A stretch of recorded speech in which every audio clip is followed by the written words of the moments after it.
It used to be that when a group of pilots completed military flight training, the pilots at the top of the class got their choice of airframe. That might still be the case. They got to pick what they wanted to fly. My choice would have been the A-10 Thunderbolt II, more commonly known as the Warthog. Why, though? It's an older airframe. The first A-10s were delivered in 1975. It's relatively slow, it's not sexy. Leadership would try to talk me out of it. Go fly something fancier, you have so much potential, it'd be wasted in the obsolete A-10. I could go fly a stealth fighter like the F-22 and be at the bleeding edge of air superiority. Or maybe one of the most technologically impressive bombers around, like the B-1 swing-wing bomber or the B-2 stealth bomber. Heck, I could fly the same B-52 as my dad if I wanted to. I could choose to fly one of the beefiest cargo planes around, like the C-5, to prepare myself for transition to the civilian world. I could even have my choice of helicopter assignment. They might even ask me to fly the F-35, but I'd probably rather defect. Over all of that, why would I choose the A-10? Well, it could be the gun. I'm a bit traditional, so a good gun is important, even if missiles and bombs are the way to go these days. The A-10 has an absolutely massive GAU-8 Avenger rotating Gatling-type autocannon, firing 30mm Freedom invites at a rate of 3,900 per minute. That's 65 bullets per second, which creates that signature sound for which the A-10 is so famous.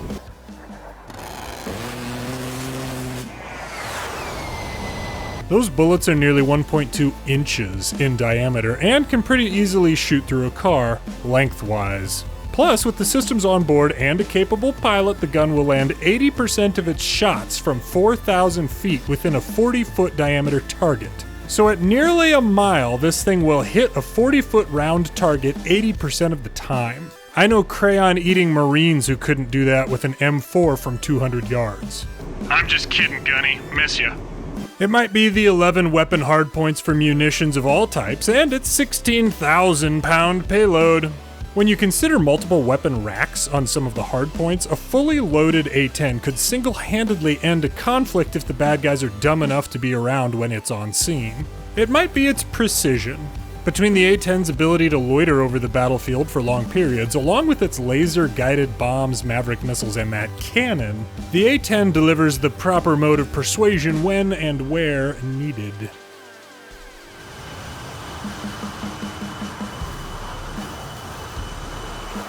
It might simply be the idea of it. It's simultaneously a power fantasy, since you're literally flying one of the biggest cannons out there with bombs strapped to it. And it's the type of plane your mother would want you to fly thanks to the titanium bathtub protecting the pilot and its systems upon systems of redundancy. That survivability has allowed A-10 pilots to fly home when the pilots of other planes suffering comparable damage would have to punch out and face rescue or captivity. Maybe I'd choose the A-10 out of all my options because of the mission. The A-10 was designed for tank busting and close air support, to hang out around a battle and help the troops on the ground however they need. The A-10 is nothing if not the ultimate team player. It might be the sound of those two General Electric turbofans with air intakes that are best described as cavernous. Each engine churns out just over 9,000 pounds of thrust. But why are they so big? Envision one of those fancy fighters, the F-22 for example. It's far more narrow than this, and yet it has two engines inside it. Well, the A-10's engines are older, of course, but they're also designed to put out a lower heat signature than a comparable standard jet engine. That helps confuse heat-seeking missiles. Honestly, that sound, though, it's distinct. Softer than most fighters. You can't really hear it coming until it's on you. And even then, it sounds almost soothing.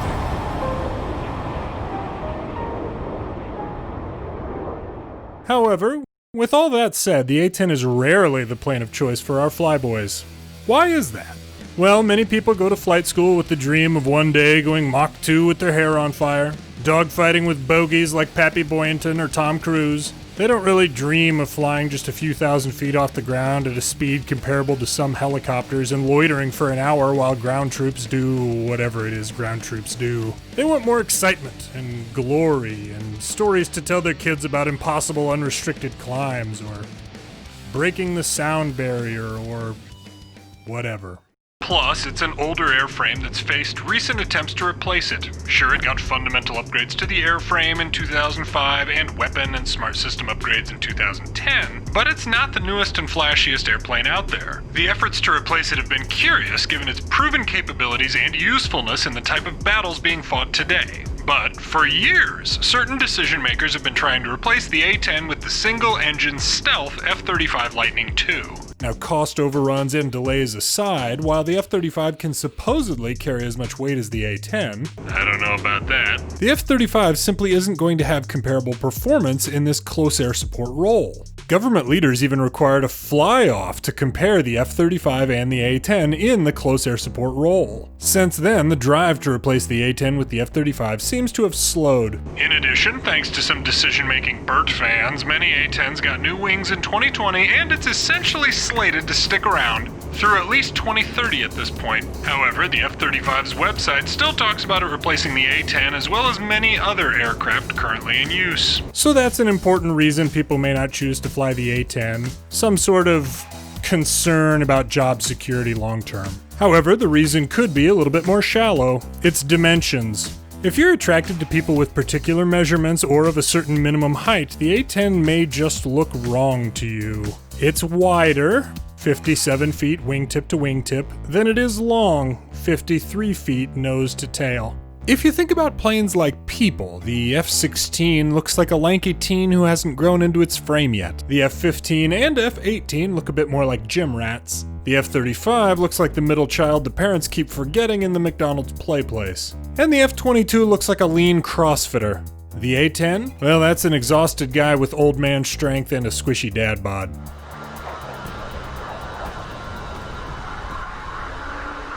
You know, ultimately, there are a few topics where you can learn a lot about a person just by their preference or knowledge on an issue. Take cars, for example. The early 1990s Honda Civics are some of the most reliable vehicles out there. Irrespective of brand loyalty, those things are some of the best vehicles ever made in terms of functionality. Find someone who knows that without having to research it, and you found an actual gearhead with some knowledge. This works with other topics too. Guns, rifles. You can go literally almost anywhere in the US and find numerous people with strong feelings about their guns. Any discussion of rifles will eventually devolve into M16 this, the AR-15 that. But every once in a while, you run into someone who knows the M14, or its civilian cousin, the M1A. That person doesn't even bother arguing with the other crowd. That person, the M14 person, knows guns. Yes, the M14 is heavier, which is actually helpful, and yes, the base model had a wood stock that could swell in the moisture, but that gun person knows about the balance of reliability, stopping power, accuracy, and what traits really matter. They get it. The same can be said of aviators. You can find pilots who just want to go fast or gain glory through dogfighting that never actually happens in the real world these days. You can find pilots who claim to know everything about every 5th or 6th generation fighter out there. Great, congratulations. Now, an aviator who knows that the A-10's gun is offset to the right of center as you look at the front of the plane, and that the firing barrel is at the 9 o'clock position as seen by the viewer and slightly below the aircraft's center of gravity, so the bird's recoil pushes the plane straight backward instead of to one side, that person gets it.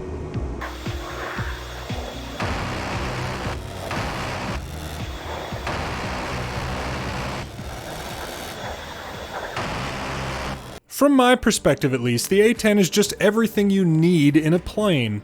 Perhaps you'd like to go faster.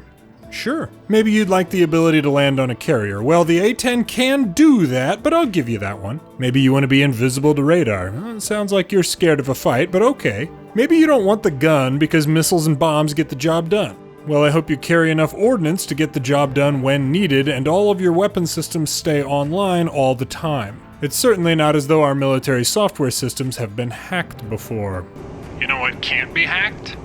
Bullets. So if you want all that stuff, good. But that's not me.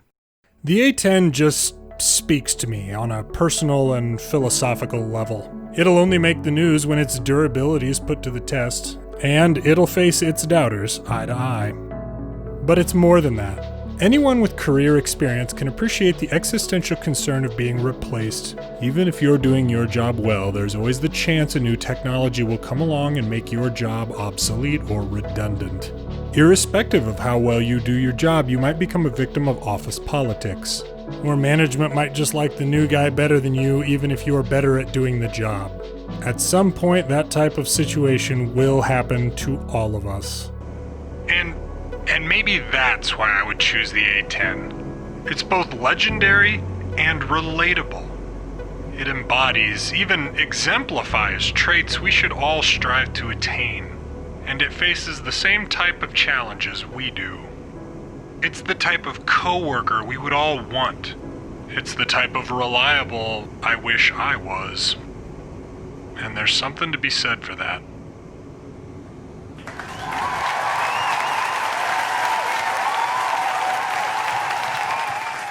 What an airplane, it really is great. By the way, the manufacturer calls this attack and strike version of the F-35 beast mode. We just can't take this thing seriously here at Full Throttle. I feel like Marshawn Lynch needs to be on the phone to his lawyers. Okay, so it's a plane with a squishy dad bod, but how does it do with our startup test? We're just focused on the amount of time to start both engines and get moving. We're not dealing with radios, weapon systems, or anything like that. Then we divide the useful load of the plane by that number to give us an idea how many pounds of cargo, ordnance, or in some cases passengers you can get moving per second of startup time. For these tests, we turn to the best pilot we know.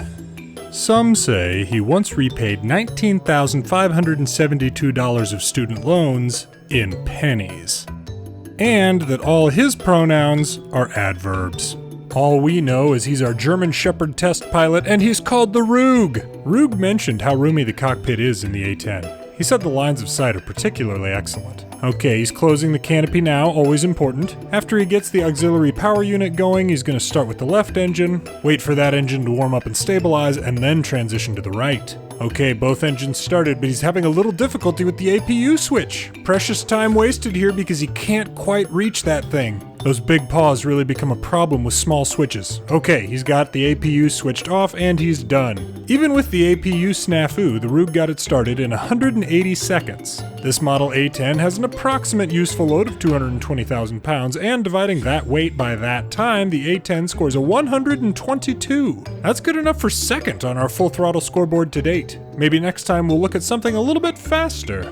And on that cliffhanger, it's time to end. Thank you so much for joining us. Consider supporting the show on Patreon, and don't forget to subscribe if you enjoyed this. Thanks for watching.